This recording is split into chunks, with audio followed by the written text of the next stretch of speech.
अपने वो 100 पुत्र अनुभव होते हैं। पुत्र, एक बार, केवल एक बार एक अभागे पिता के आलिंगन में आ जाओ। मुझे ऐसा लगेगा कि मैंने अपने सभी पुत्रों को अपने आलिंगन से लगा लिया है।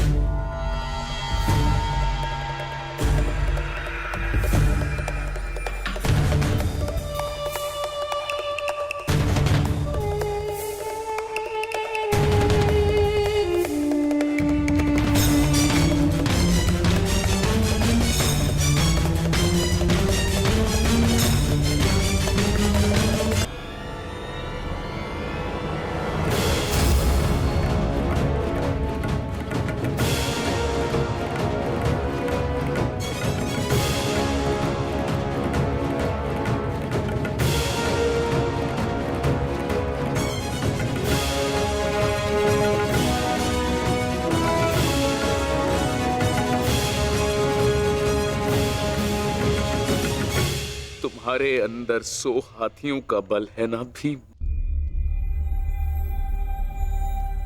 और मेरी भुजाओं में भी मेरे 100 पुत्रों का वध करते हुए तुम्हें तनिक भी पीड़ा नहीं हुई भीम? तनिक भी हृदय नहीं कांपा तुम्हारा अपने भ्राताओं का वध करते हुए?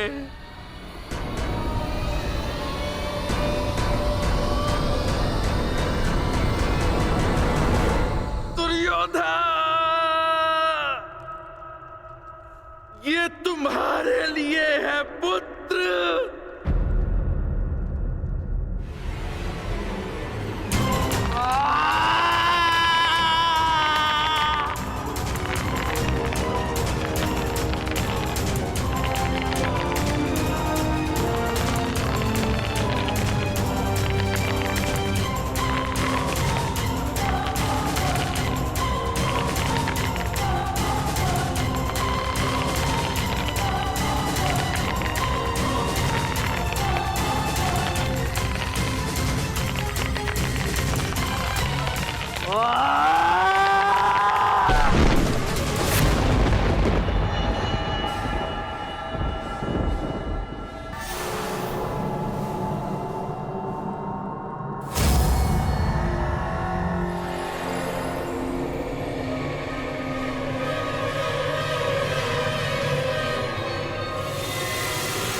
ये तुम्हारा अंत है भीम, अंत है, अंत है, अंत है।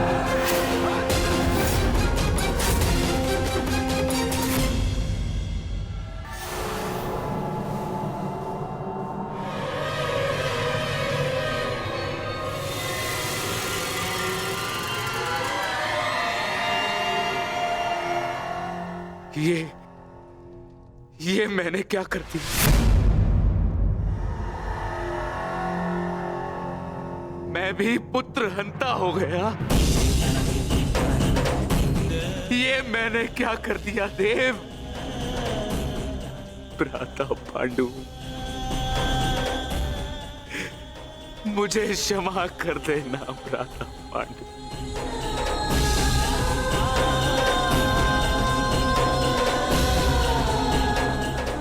प्रतिशोध की ज्वाला ने मेरे विवेक को हर लिया।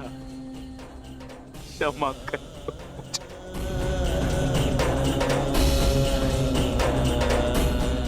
पुत्र भीम,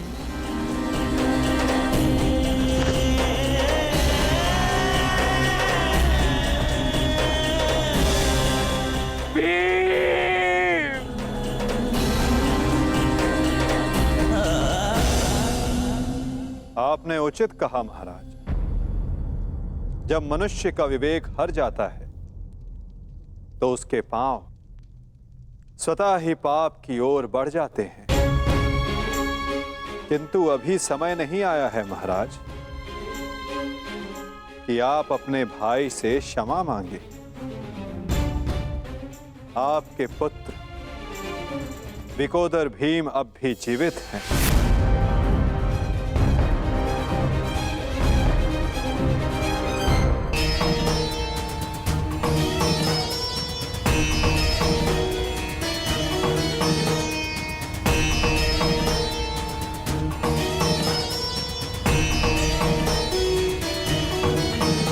एक विवेकहीन निर्णय ने द्यूत रचा, दूसरे विवेकहीन हठ ने पांचाली का चीर हरण किया। ये विवेकहीनता ही तो थी महाराज जो महाभारत का बीज बना। नारायणं नमस्कृत्य नरं चैव नरोत्तमं प्रतिशोध की अग्नि शत्रु से पूर्व स्वयं को जलाती है। व्यासं अपने मन को शांत कीजिए। आप अभी पुत्रहीन नहीं हुए हैं। आपके 5 पुत्र सरस्वती अभी जीवित हैं। ततो जयं मुदीरये।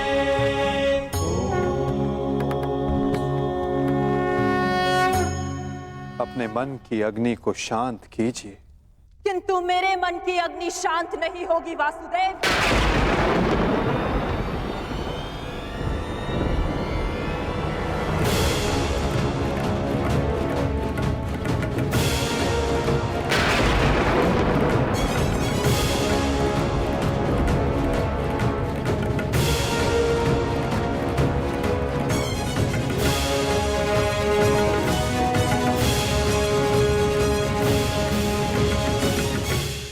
छल से मेरे सभी पुत्रों को मरवा डाला वासुदेव।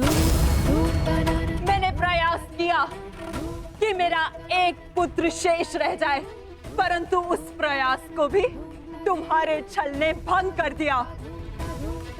श्री बलराम को भी अपने कपट में उलझाकर मौन करवा दिया तुमने, परंतु इस माता की ममता अब मौन नहीं रह सकती। तुम्हारे छल से मेरे कुल का नाश हुआ है वासुदेव। मैं तुम्हें श्राप देती हूं कि जिस प्रकार तुमने मेरे कुल का अंत किया है, उसी प्रकार तुम्हारे कुल का अंत भी होगा।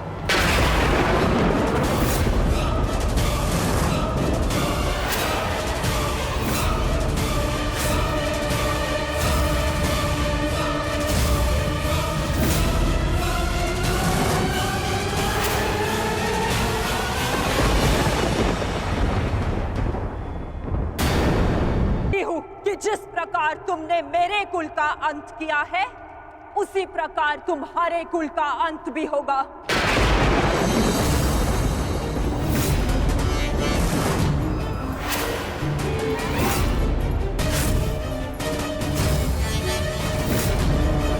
तुम्हारा कुल भी ऐसे ही आपस में लड़कर नष्ट हो जाएगा।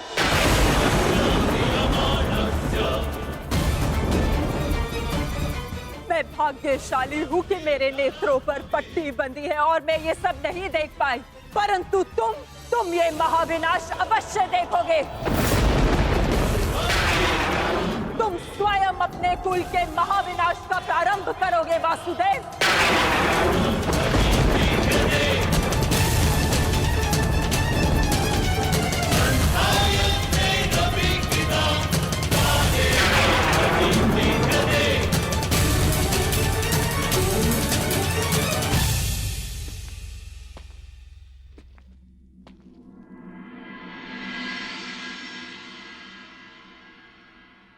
जिस प्रकार एक प्रसन्न माता का आशीष संसार में कोई नहीं रोक सकता, उसी प्रकार एक दुखद माता का श्राप संसार में कोई नहीं टाल सकता।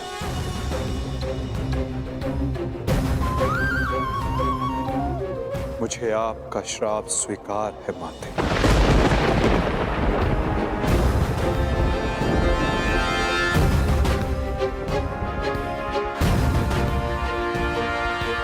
किंतु क्या आपको ज्ञात है कि इस युद्ध का सत्य क्या है? क्या आप जानती हैं कि इस महाविनाश, इस महायुद्ध का वास्तविक रूप क्या है? मेरे साथ चलिए माता, उस कुरुक्षेत्र की रणभूमि पर जो इस महाविध्वंस, इस महाभारत की साक्षी बनी है।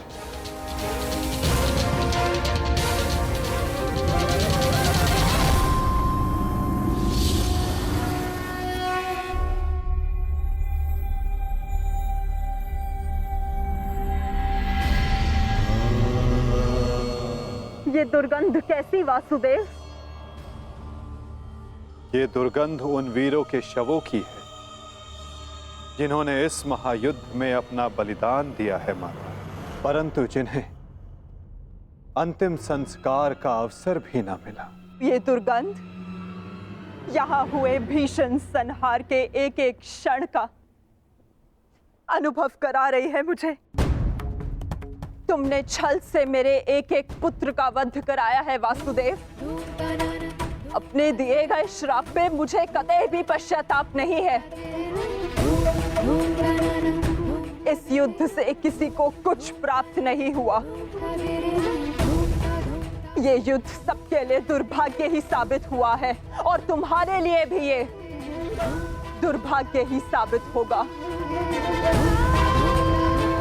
और आज मेरे श्राप के रूप में तुम भी उस युद्ध से दुर्भाग्य ही लेकर जाओगे। जब आप मुझे अपराधी मान ही चुकी हैं, जब आप मुझे दंड दे ही चुकी हैं, तो आप मेरा कोई स्पष्टीकरण भी स्वीकार नहीं करेंगी माता।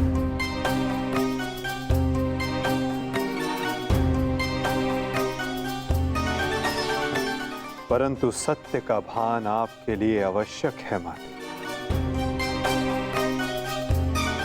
जिनकी दृष्टि से इस महायुद्ध का कोई भी क्षण, कोई भी छल अनदेखा नहीं गया है माते, अब वीर बारबरी आपको सत्य का भान करवाएंगे।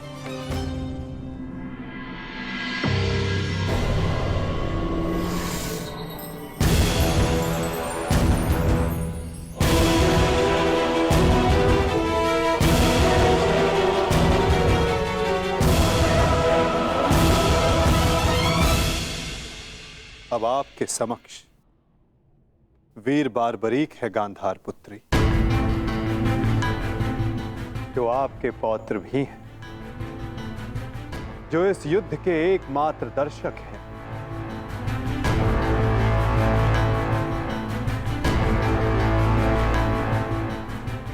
वो बारबरी जिन्होंने अपना शीश दान किया और अमर हो गए।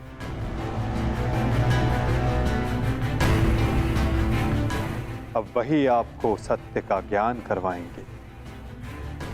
वीर बारबरीक की दृष्टि से इस महाभारत का कोई भी बल और छल अनदेखा नहीं रहा है माता।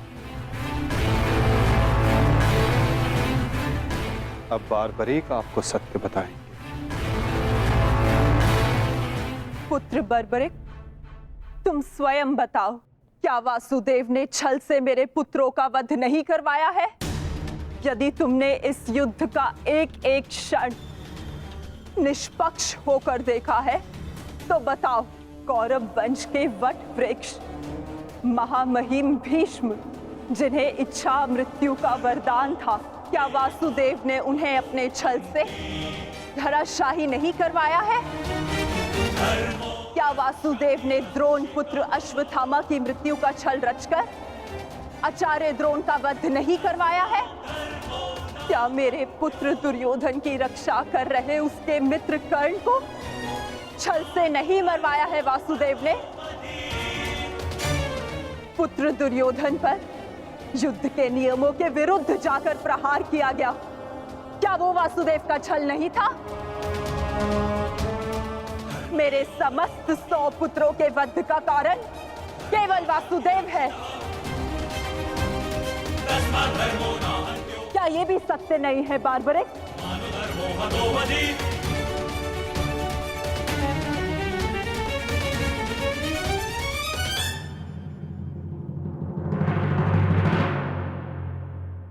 मैं आपसे सहमत हूं माते। ये सब स्वयं वासुदेव ने करवाया।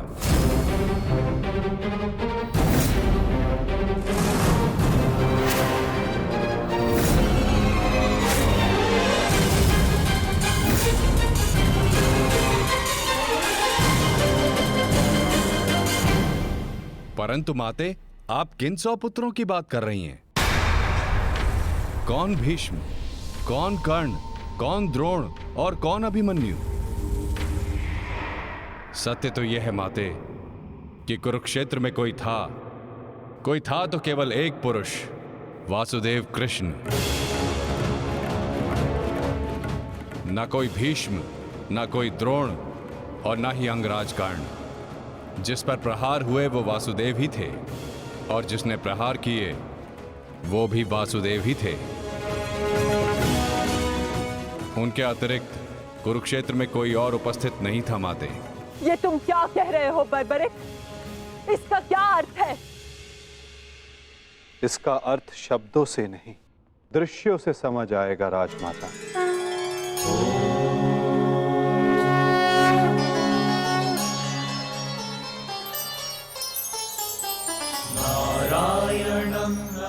इस युद्ध के प्रारंभ से अंत तक हर प्रहार मैंने किया और हर प्रहार मैंने ही सहा।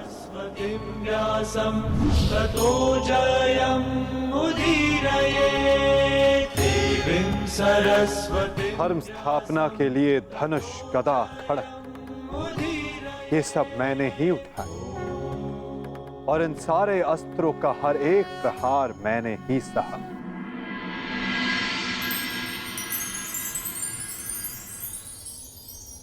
बाण चलाने वाला मैं ही था।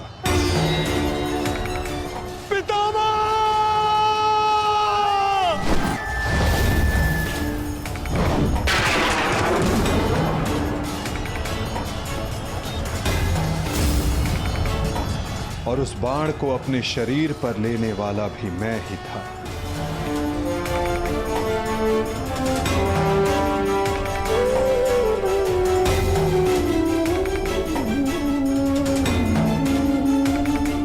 महामहिम भीष्म के रूप में भी मैं ही था, और अर्जुन के रूप में भी मैं ही था। और सरशैया पर लेटने वाला भी मैं ही था। अभिमन्यु बनकर चक्रव्यूह मैंने ही तोड़ा।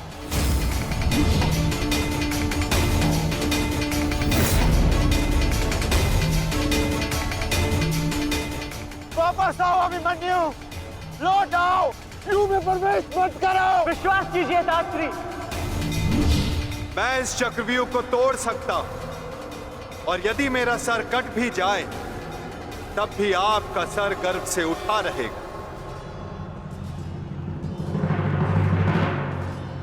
और उस दिन मुझे ही घेर कर मारा गया।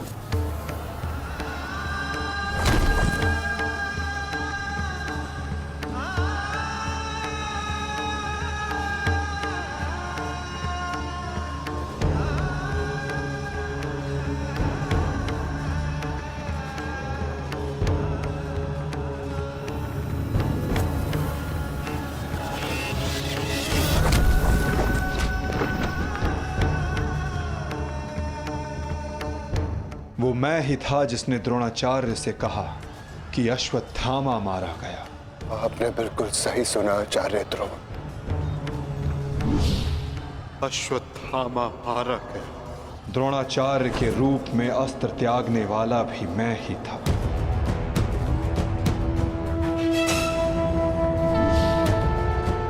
परंतु वो एक मनुष्य नहीं, एक हाथी था।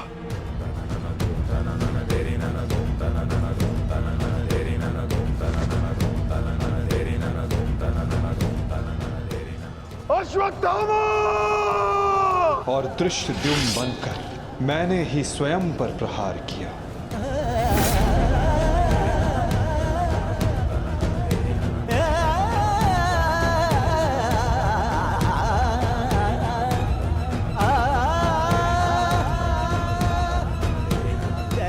और कर्ण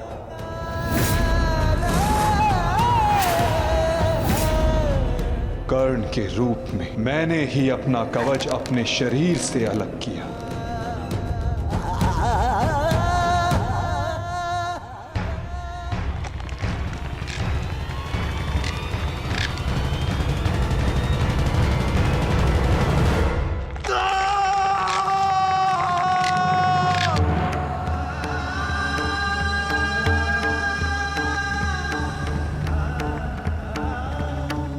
मेरे ही रथ का चक्र धसा और मेरे ही आदेश पर मैंने ही स्वयं पर अंजलि का अस्त्र चलाया। अंगराज को मुक्त करो पार्थ, अंजलि का अस्त्र का प्रयोग करो।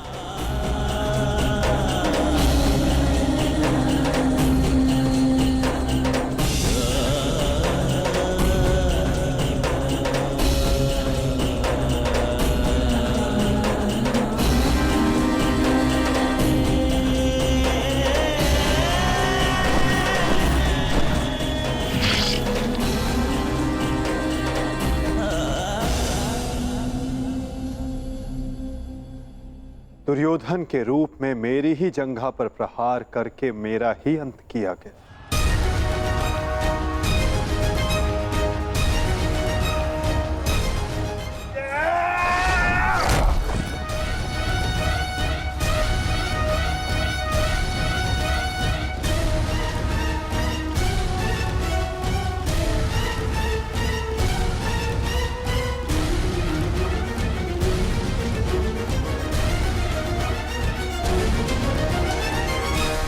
द्रुपद हो या धृष्टद्युम्न, विकोदर भीम हो या अर्जुन, सब में मैं ही था।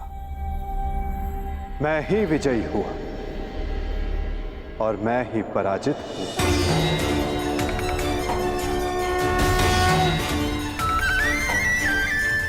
सबसे अधिक प्रहार मैंने की,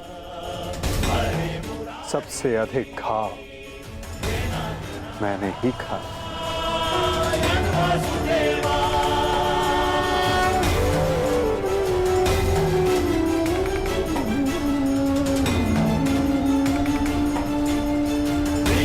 गोविंद 18 दिनों के इस महासंहार हर बार मृत्यु मेरी ही हुई। गिरता था जो घायल होकर रणभूमि में वो मैं ही था। अश्वत्थामा के अंगों से रक्त पीप श्वेत बनकर मैं ही युग युगांतर तक भटकूंगा। जीवन मैं तो मृत्यु भी मैं ही।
सम्राट युधिष्ठिर की, सम्राट युधिष्ठिर की, सम्राट युधिष्ठिर की।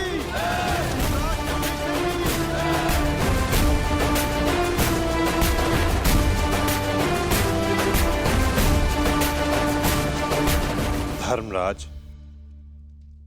केवल एक ही वीर था जो परिवर्तन के लिए अंतिम श्वास तक लड़ा। महारथी सूर्य पुत्र कर्ण।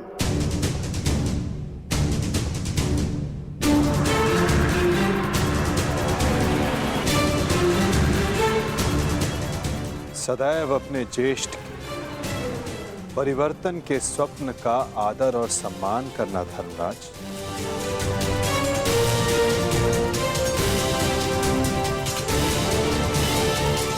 सम्राट पद पर स्थापना के पश्चात मैं पहली घोषणा करता हूं, हस्तिनापुर में अब जन्म निर्धारित व्यवस्था का अंत किया जाता है। वर्ण व्यवस्था रहेगी, परंतु वो कर्म के आधार पर आधारित होगी।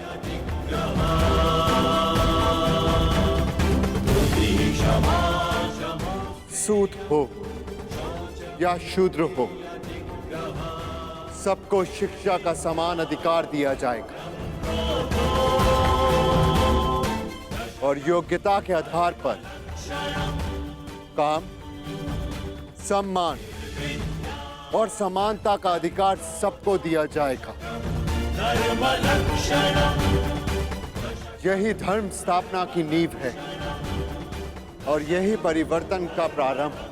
सम्राट युधिष्ठिर की, सम्राट युधिष्ठिर की, सम्राट युधिष्ठिर की, सम्राट युधिष्ठिर की। मुझे विश्वास है कि मेरे पश्चात परिवर्तन का अध्याय प्रारंभ होगा।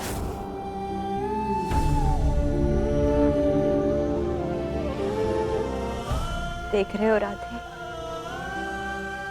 तुम्हारे मन चाहे परिवर्तन का प्रारंभ हो चुका है। महाभारत के इस महायुद्ध में 18 अश्वनी सेना और बहुत से महारथियों ने अपने प्राणों का त्याग किया है। मैं उन वीरों के परिवारों को नमन करता हूं।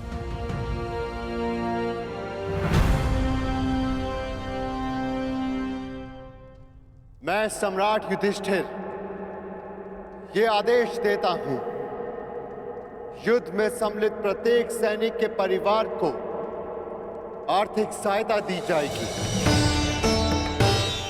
उनके बालकों को शिक्षा, उनके आश्रितों के लिए भरण पोषण की व्यवस्था अब सम्राट का उत्तरदायित्व है। सम्राट युधिष्ठिर की, सम्राट युधिष्ठिर की, सम्राट युधिष्ठिर की, सम्राट युधिष्ठिर की। और भ्राता कर्ण, मुझे विश्वास है कि मैं संसार में सदा राधे कर्ण के नाम से ही जाना चाहूंगा। राधे कर्ण के द्वारा सुझाए गए प्रतिरूप के आधार पर राज्य में समानता की एक नई व्यवस्था विकसित की जाएगी।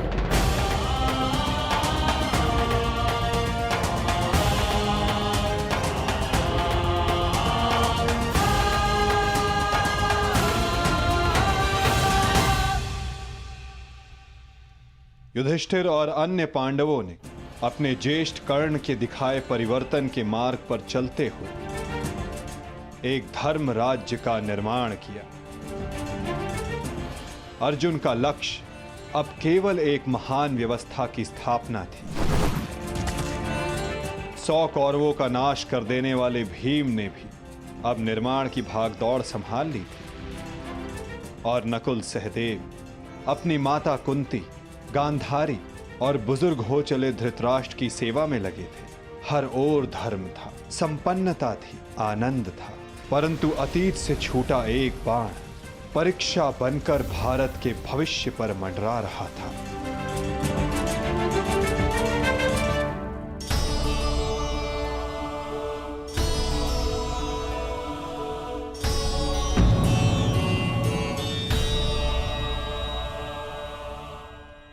आप सबसे ज्येष्ठ हैं भ्राताश्री। इस स्थान पर आपका अधिकार है, परंतु फिर भी आप ये स्थान रिक्त क्यों रखते हैं?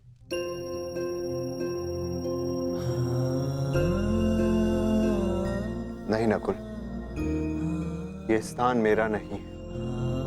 भ्राता कर्ण हम सबसे ज्येष्ठ हैं और सर्वप्रथम इस स्थान पर सिर्फ उनका अधिकार है।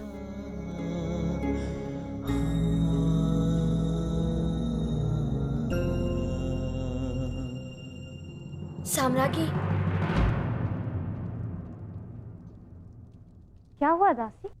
इतनी व्यग्र क्यों हो? युवरानी उत्तरा को प्रसव पीड़ा होना आरंभ हो चुका है।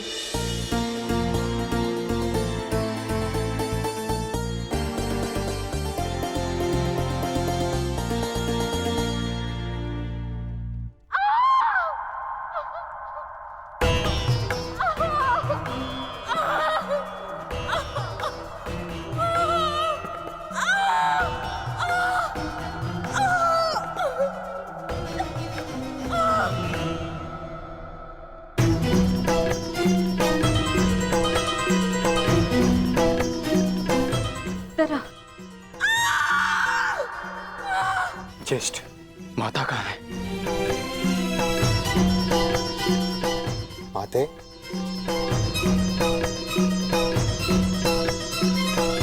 माता, माता वो उत्तरा। हम भीतर जाकर देखते हैं।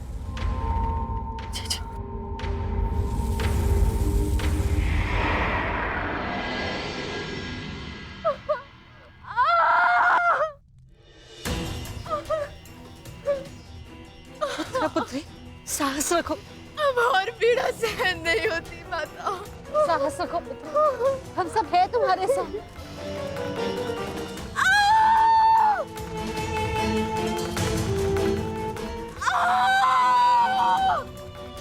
माता, प्रसव पीड़ा तो सबको होती है, परंतु उत्तरा के लक्षण गंभीर हैं।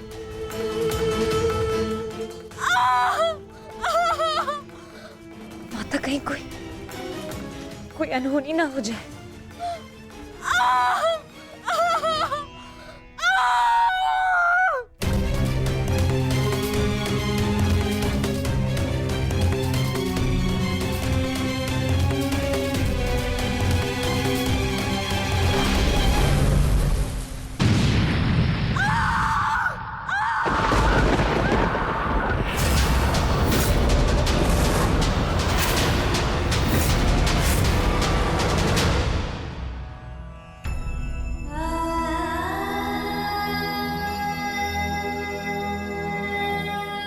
ये क्या अनर्थ हो गया?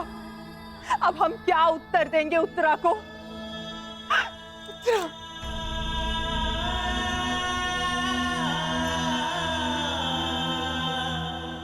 क्या अनर्थ कर दिया अश्वत्थामा ने।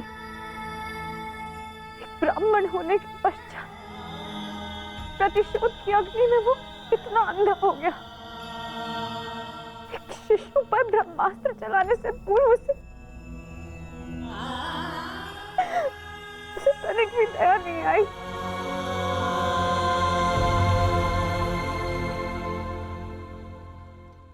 क्षमा कीजिए महाराज, किंतु हम शिशु नहीं बचा सके।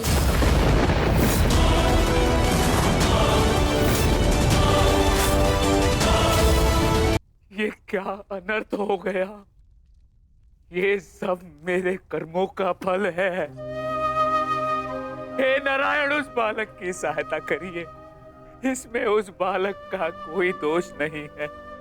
हे नारायण, सहायता करिए। माता,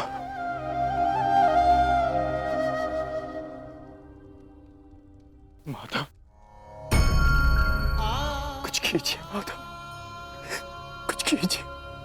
मैं आपसे विनती करता हूँ, हमारे वंश के अंतिम बीज की रक्षा कीजिए, अन्यथा हमारा वंश समाप्त हो जाएगा।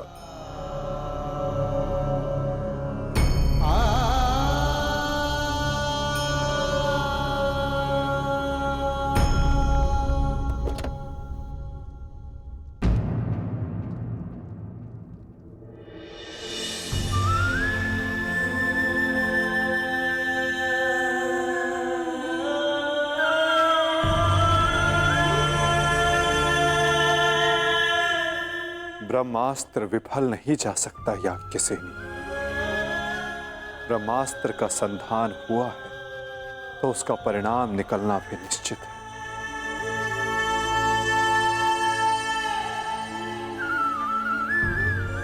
क्या यही धर्म स्थापना है माधव? इस अजन्मे शिशु का क्या दोष जो इससे भी अधर्म का मूल्य अपने प्राण देकर चुकाना पड़ा?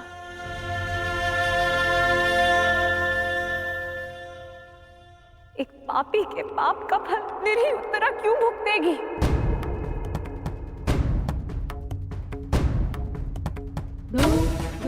माधव वो तो इस युद्ध में सम्मिलित भी नहीं थी, परंतु इस युद्ध में उसने अपना सब कुछ खो दिया। अपने पिता, अपना भाई, अपना पति और अब अपना पुत्र।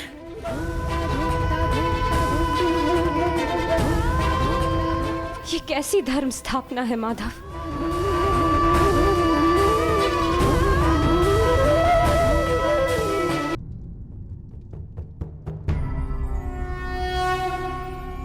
यदा यदा हि धर्मस्य ग्लानिर्भवति। यदि मैंने अपने माता पिता का आजीवन सम्मान किया, यदि मैंने अपने गुरु की गुरु दक्षिण संपूर्ण मन से दी, यदि मेरे जीवन का हर कार्य का उद्देश्य शुभ रहा है,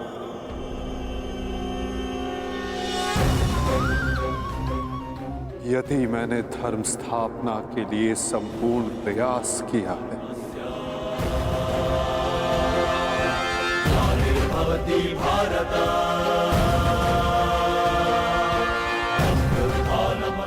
तो ये बालक अभी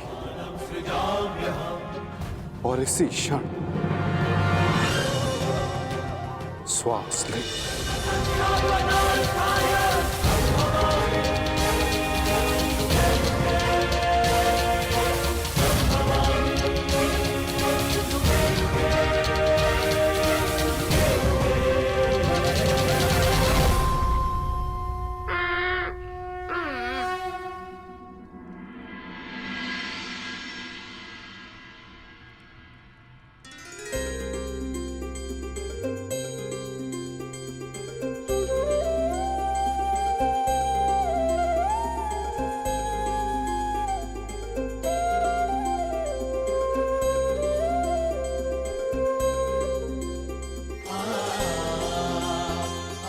अपने जीवन की सबसे कठिन परीक्षा में सफल हुआ है ये बालक। ब्रह्मास्त्र की कठिन परीक्षा में खरा उतरा है ये बालक, जो धर्म स्थापना का मुख बनेगा।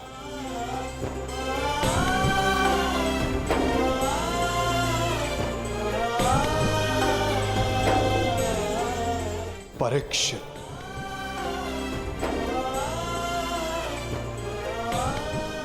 हाँ याज्ञसेनी, इस बालक का नाम परीक्षित होगा। विशाली! विशाली! विशाली? विशाली, पुत्री विशाली!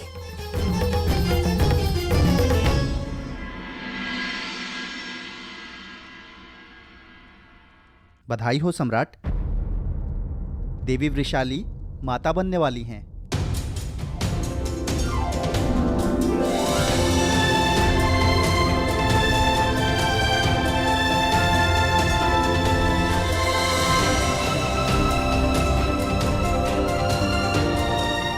प्रभु को कोटि कोटि धन्यवाद। आज एक दिन में दो शुभ समाचार मिले। अब परिवर्तन के दो सूर्य चमकेंगे हस्तिनापुर।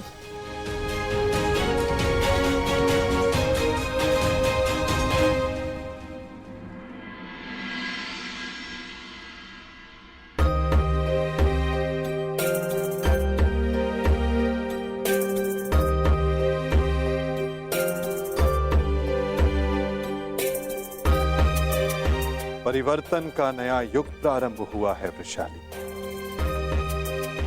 प्रसन्न हो जा कि सूर्य पुत्र को तर्पण देने वाला इस संसार में आने वाला है।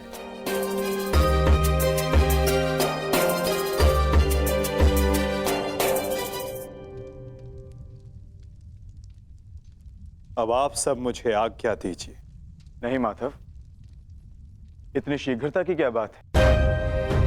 परीक्षित के 6वें संस्कार तक रुक जाइए। द्वारका प्रस्थान करने का समय आ गया है पार्थ। क्या हुआ माधव? सब ठीक तो है ना? नए परिवर्तन का प्रारंभ हुआ है पार्थ, और परिवर्तन और नाश दोनों एक दूसरे से जुड़े होते हैं, और किसी के अंत का प्रारंभ होना भी शेष है।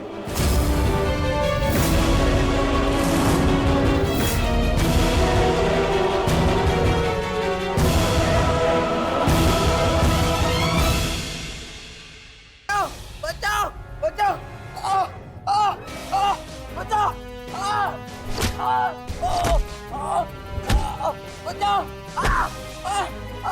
मैं तेरा अंत कर दूंगा। जानता है मैं कौन हूं? मैं हूं इस द्वारिका का भविष्य, सांब।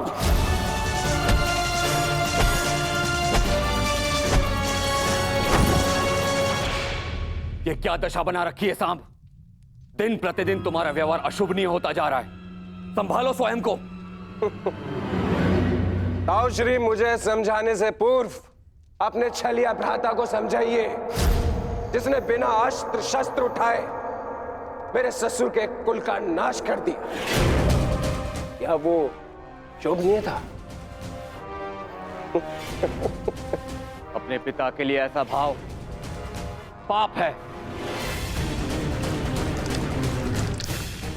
पाप तो आपके भ्राता ने किया है, मैं तो केवल मदिरा पान कर रहा हूं। संभालो अपने आप को। एक योद्धा को यह सब शोभा नहीं देता। कैसा योद्धा ताजश्री, जिसके हाथ से तलवार छीन ली गई हो, जो अपने मित्र विश्वसेन की सहायता करने का वचन पूरा ना कर सका हो, उस मनुष्य को आप योद्धा कहते हैं? जब युद्ध करने का समय था तो युद्ध नहीं करने दिया।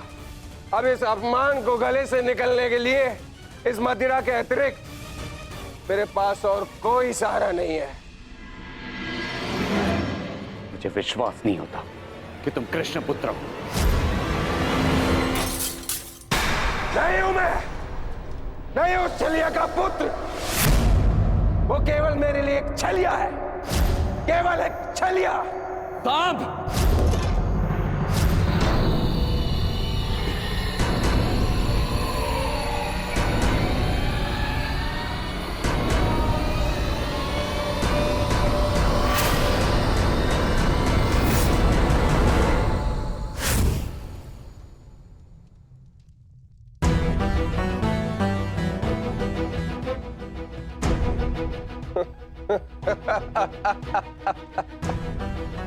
आइए आइए आइए द्वारिकाधीश, आइए। स्वागत है आपका, स्वागत है। लौट आए आप। करा इस आर्यव्रत के सभी महारथियों का अंत। कराए धर्म स्थापना के नाम पर अपना पलड़ा भारी। अब अरे अच्छी, आप देख क्या रहे? स्वागत नहीं करेंगे इनका?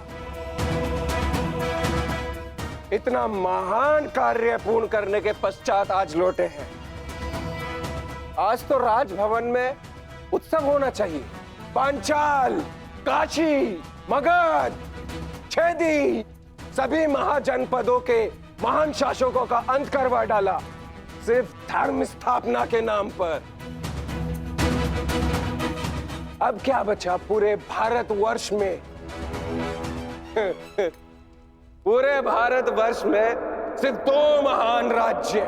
पहला द्वारिका, दूसरा हस्तिनापुर। और हस्तिनापुर का महान शासक धर्मराज युधिष्ठिर पहले से ही अपने चारों भाइयों के साथ इनके तलवे चाटता है।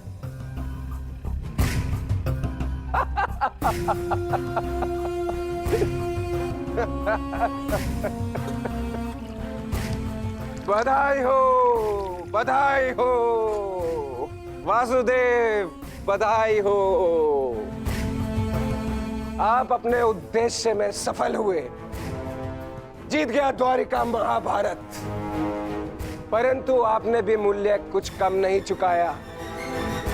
हमारी 7 औक्षणी सेना का अंत करवा दिया। क्या मिला आपको हमारे वीर सैनिकों का अंत करवा कर? क्योंकि आपने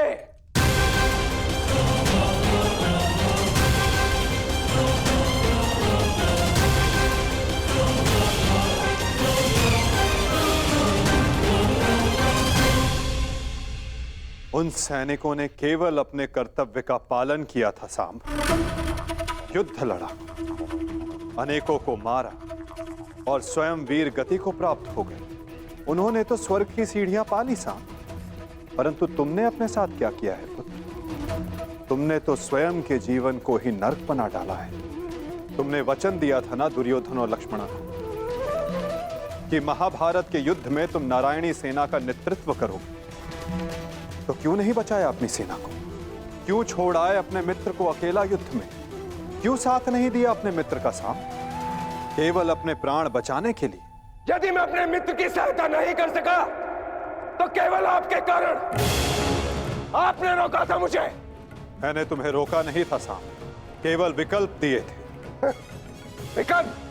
विकल्प यार में आपने मुझे भयभीत किया था। भयभीत नहीं किया था साम, मैंने केवल तुम्हें यदुवंशी के नियम स्मरण करवाए थे कि यदि नारायणी सेना परास्त होती तो उसके साथ नारायणी सेना का सेनापति अपनी उपाधि खो देता है। विकल्प मैंने अर्जुन और दुर्योधन को भी दिए थे। दुर्योधन ने युद्ध करना चुना और अर्जुन ने धर्म स्थापना, और तुमने युद्ध में भाग ना लेना चुना सांब।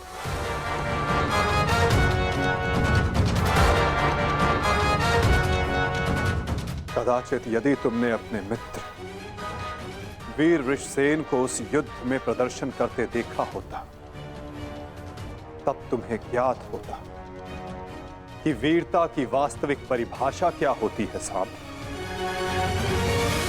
यदि तुमने अपने प्राण उस युद्ध में गवा दिए होते तो आज मेरा सर गर्व से ऊंचा होता।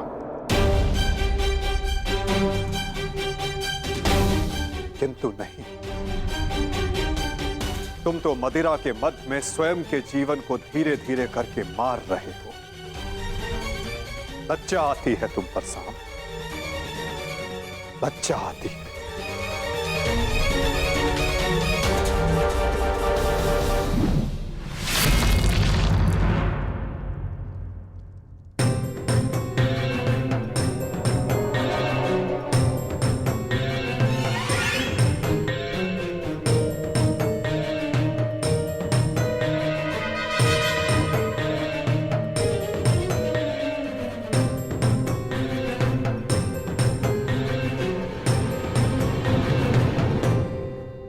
प्रणिपात पिताश्री।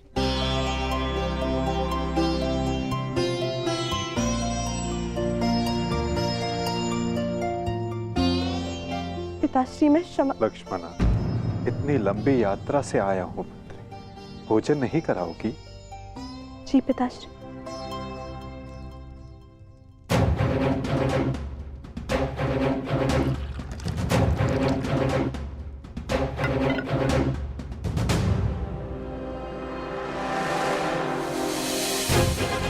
तुमने वचन दिया था ना दुर्योधन और लक्ष्मण को कि महाभारत के युद्ध में तुम नारायणी सेना का नेतृत्व करोगे। क्यों छोड़ आए अपने मित्र को अकेला युद्ध में? क्यों साथ नहीं दिया अपने मित्र का साथ, केवल अपने प्राण बचाने के लिए? यदि तुमने अपने प्राण उस युद्ध में गवा दिए होते तो आज मेरा सर गर्व से ऊंचा होता। लज्जा आती है तुम पर साहब, लज्जा आती है। अपने क्रोध को शांत करो साम। कैसे करूं मैं खुद को शांत? पिता होकर सदैव मेरा मस्तक दूसरों के सामने झुकाता है, और आज भी तो यही किया उन्होंने। लाओ, मुझे दो मित्र।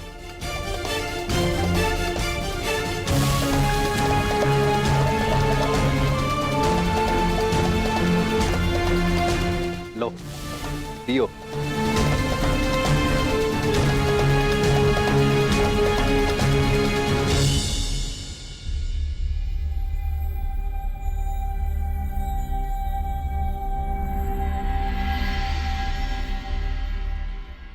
भोजन आराम कीजिए पिताश्री।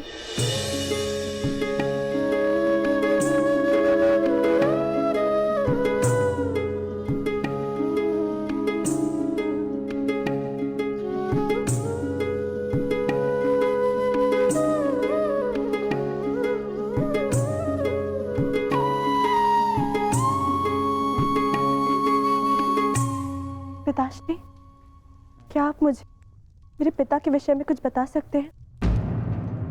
युद्ध में क्या हुआ था?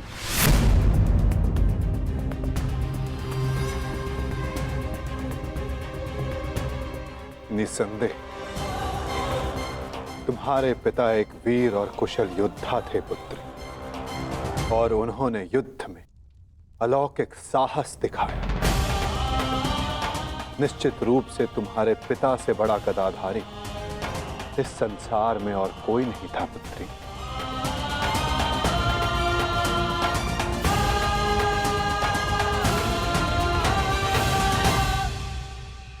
यदि ये सत्य है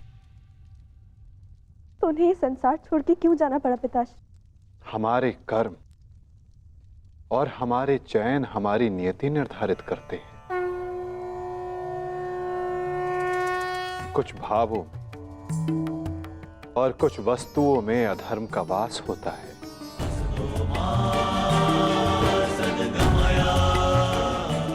जैसे कि जुआ और मदिरा, ये व्यसन पहले लुभाते हैं और बाद में हमारे ही नाश का कारण बन जाते हैं पुत्री।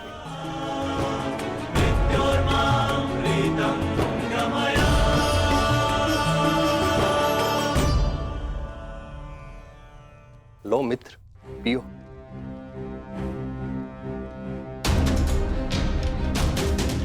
मैं जानता हूं कि तुम बहुत दुखी हो, किंतु चिंता मत करो, तुम्हारे मनोरंजन का प्रबंध कर दिया है मैंने। कैसा मनोरंजन?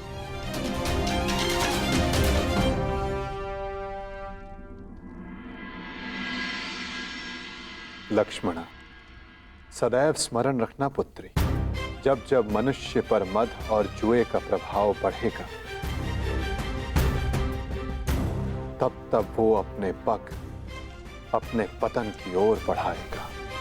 संभल कर मित्र, आज का विनोद तुम्हारे मन की सारी कड़वाहट बाहर कर ले जाएगा। एक मद्दांध व्यक्ति सबसे पहले अपने बड़ों का आदर करना भूलता है,